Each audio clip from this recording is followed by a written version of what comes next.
একদিন একজন গাড়োয়ান খড়বোঝায় গাড়ি চালিয়ে গ্রামের মেঠো পথ ধরে যাচ্ছিলেন।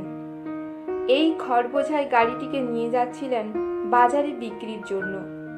রাস্তাটির কিছুটা জায়গা ছিল কর্দমাক্ত। গাড়ির চাকা খুব তাড়াতাড়ি কাদার মধ্যে বসে গেল। কিছুতেই গাড়ির চাকা আর নড়ছিল না। সেই জন্য গাড়োয়ান অসহায় অনুভব করলেন।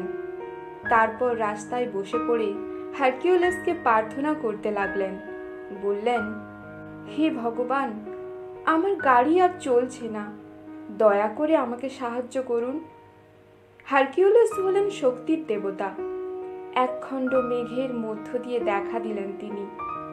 গাড়োয়ানের দিকে তাকিয়ে বললেন, চাকায় তোমার কাঁধ রাখো, ধাক্কা মেরে তোলার চেষ্টা করো। গাড়োয়ান গাড়ির চাকায় নিজের কাঁধ রেখে সজোরে ধাক্কা দিতে লাগলেন, কিন্তু চাকা এতটুকুও সরল না। হারকিউলিস বললেন, চেষ্টা করো।